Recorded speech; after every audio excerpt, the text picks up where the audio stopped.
सेना में भर्ती होने की तैयारी कर रहे युवाओं के लिए एक अच्छी खबर है।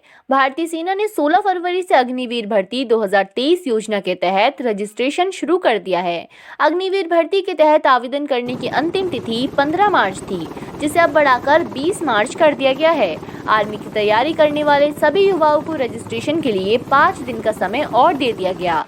इस वर्ष अग्निवीर भर्ती 2023 योजना के तहत 46,000 युवाओं की भर्ती की जाएगी। नए नियम के मुताबिक ITI और पॉलिटेक्निक की डिग्री वाले युवा भी इस भर्ती प्रक्रिया में दाखिला ले सकेंगे।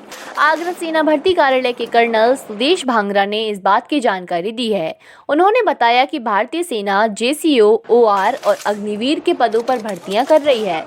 वर्ष 2023-24 के लिए सेना भर्ती के लिए पंजीकरण प्रक्रिया की अंतिम तिथि 15 मार्च थी, जिसे अब बढ़ाकर 20 मार्च कर दिया गया है। युवाओं में इस बार अधिक उत्साह को देखते हुए आवेदन की तारीख को आगे बढ़ा दिया गया।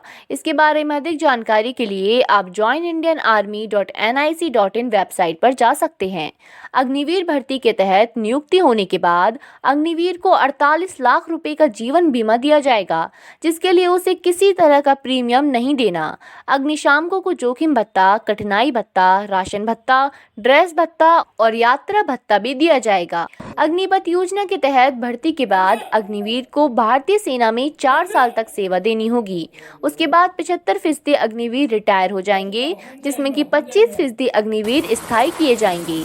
सेवानिवृत्त अग्निवीर को BSF भर्ती में 10% आरक्षण दिया जाएगा। साथ ही CAPF, ITBP, SSB और CISF में 10% आरक्षण दिया जाएगा और आयु सीमा में भी छूट दी जाएगी। हर अग्निवीर को 30,000 रुपए महीना तनख्वाह मिलेगी। इसमें से 70% यानी कि 21,000 रुपए उसे दिए जाएंगे। बाकी के 30% यानी कि 9,000 रुपए अग्निवीर कॉर्प्स फंड में जमा होंगे। इस फंड में इतनी ही राशि सरकार भी डालेगी।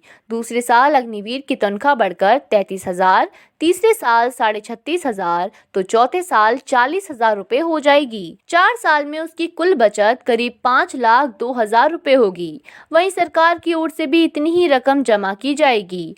नौकरी खत्म होने के बाद ये रकम ब्याज सहित मिलेगी, जो कि करीब 11,71,000 रुपए होगी। अग्निपथ भर्ती योजना के तहत युवाओं को 4 साल के लिए सेना में जाने का मौका मिलेगा। इसमें जाने के लिए 17.5 साल से 21 साल के युवा लड़के और लड़कियां पात्र होते हैं। इसके लिए 10वीं से लेकर 12वीं तक के छात्र आवेदन कर सकते हैं। भर्ती प्रक्रिया में युवाओं को 6 महीने की ट्रेनिंग दी जाती है। ट्रेनिंग का समय भी 4 साल में शामिल है। 4 साल के सेवा काल के बाद 75% जवानों की सेवाएं समाप्त हो जाती हैं और अधिकतम 25% को स्थायी कैडर में शामिल किया जाता है। इसके लिए सेवा काल पूरा होने के बाद स्थायी कैडर के लिए आवेदन करना होता है।